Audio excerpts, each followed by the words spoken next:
ஒருத்தர் வந்து எப்போவுமே சுறுசுறுப்பாக இருப்பேனா. அவள் காலையில் எழுந்திருச்சா எல்லாரும் பார்ப்பாள், என்ன இவன் இவ்வளோ சுறுசுறுப்பாக இருக்கேன், போராமப்படுற அளவுக்கு வேலை பார்ப்பேனா. ஒரு நிமிஷம் கூட ஒரு இடத்துல அவன் கையும் காலம் நிற்காதான். பார்க்குறவங்களாம் ஆச்சரியப்படுவாள், என்னடா எப்போ பார்த்தாலும் வேலை வேலை வேலைன்னு வேலை பார்த்துக்கிட்டே இருப்பேனா. அதை பார்த்துட்டு ஒரு என்ன பண்ணியிருக்கா, இவன் இவ்வளோ சுறுசுறுப்பாக எப்படி ஒரு மனுஷன் வாழ முடியும்னு அவன் கண்காணிக்கிறாங்க. நைட்டு தூங்க போகிறப்ப அவன் என்னதே பண்ணுறேன் சுறுசுறுப்பாக இருக்கிறதுக்கு அப்படின்ட்டு அவன் வீட்டை சுற்றி போய் நின்றுருக்காங்க. ரொம்ப அதிசயமாக இருக்குது, ஆச்சரியமாக இருக்குது இவ்வளோ சுறுசுறுப்பாக இருக்கிறத பார்த்து. அப்போ அவன் என்ன பண்ணியிருக்கேன் தெரியுமா, நல்லா நைட்டு படுத்து நிம்மதியாக தூங்கியிருக்கேன், எந்த இதுவும் இல்லாமல். எதனால் நிம்மதியாக தூங்குனேன், பகலில் சுறுசுறுப்பாக உழைச்சதுனால நைட்டு நிம்மதியாக படுத்து தூங்கியிருக்கேன். ஏன்னா அந்த வலி உடம்பு அசதி, ஆனால் படுத்தவே தூக்கம் வந்துருச்சு. காலையில் வச்சு சுறுசுறுப்பாக விளையாட்டுருக்கேன்.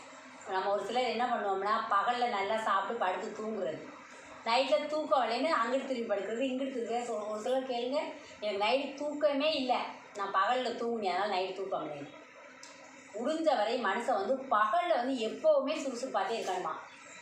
டாக்டர் சொன்னார், இதே மாதிரி டாக்டர் நான் கம்ப்யூட்டர் கிளாஸ் படிக்கிறப்ப பாலகிருஷ்ணன் டாக்டர் வந்து சொன்னார், கோழி மாதிரி தூங்கி எழுந்திருக்கணும் அப்படின்னாரு.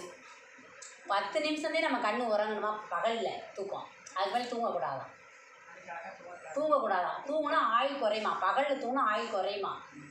அவர் டாக்டர் சொல்கிறாரு, ஆயுள் குறையுமா. 10 நிமிஷம் கோழி பிடிச்சே தூங்க அப்படியே முடிச்சிடும், அந்த மாதிரி நம்ம தூங்கணுமா.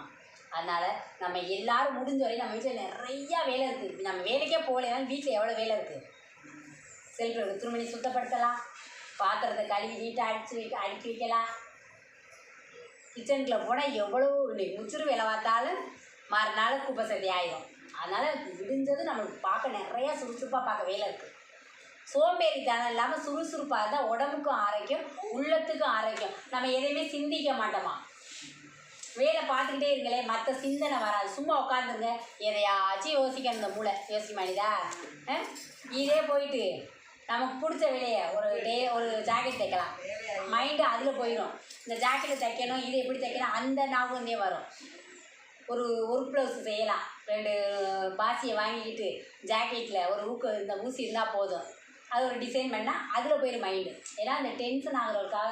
ஒரு சிலர் வந்து எதுக்கு எடுத்தாலும் கவலையில் இருக்கீன்னு சொன்னால, அந்த கவலையில் இருக்கிறவங்களுக்கு ஏதோ நம்ம மாற்றி நம்ம மூளையை வேலை செய்ய வச்சோம்னா, ஒரு துணிமணியை எடுத்து மடித்து வைக்கிறப்ப அந்த ஞாபகந்தே வரும். ஒரு வீட்டை கூட்டுறப்ப சுத்தப்படுத்துகிறப்ப அந்த ஞாபகம்.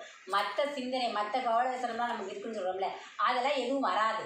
அதை விட்டுவிட்டு நம்ம ஒரு இடத்துல உட்காந்துக்கிட்டு படுத்துக்கிட்டு அச்சோ இப்படி நடந்துச்சு அப்படி நடந்துச்சு, அவங்க இதை சொன்னாங்க இதை சொன்னாலும் யோசிக்காதீங்க. அதுக்கு பதிலாக வேலையை செய்யுங்க, வீட்டில் இருக்க வேலையை சுறுசுறுப்பாக செய்யுங்க.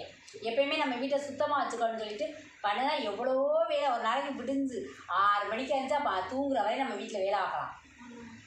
நம்ம வேலைக்கே போகலையே, சமைச்சோம் சாப்பிட்டோம் படுத்துக்கிட்டு அப்புறம் நைட்டு பூரா தூக்கம் வரலைன்னு உடம்புறது, எனக்கு சுத்தர தூக்கம் வரலைன்னு அப்படிலாம் செய்யக்கூடாது. பகலில் முடிஞ்ச வரை சுறுசுறுப்பாக எல்லோரும் இருங்க, சரியா. இனிமேல் ஆத்தா கதை சொன்ன பிறகு பகலில் எல்லோரும் சுறுசுறுப்பாக இருங்க, நைட்டில் நல்லா நிம்மதியாக படுத்து தூங்குங்க. ஏன்னா பகல் பொழுது சுறுசுறுப்பாக அந்த சூரிய ஒளியில் வந்து நல்லா ஓடி ஆடி நம்ம அங்கங்கே போய் வர்றதுக்காட்டி அந்த வெளிச்சம்னு கடவுள் படைச்சிருக்கேன். நைட் ஆனது எல்லோரும் அமைதியாக படுத்து தூங்கட்டும் அப்படின்னு சொல்லிட்டு அந்த நைட்டு பொழுதை படைச்சிருக்கேன். அந்த நைட்டு பொழுது நிம்மதியாக படுத்து தூங்குவோம், பகல் பொழுதில் சுறுசுறுப்பாக எல்லோரும் வாழ்வோம் சந்தோஷமாக, சரியா. எல்லோரும் சந்தோஷமாக வாழ்வோமா.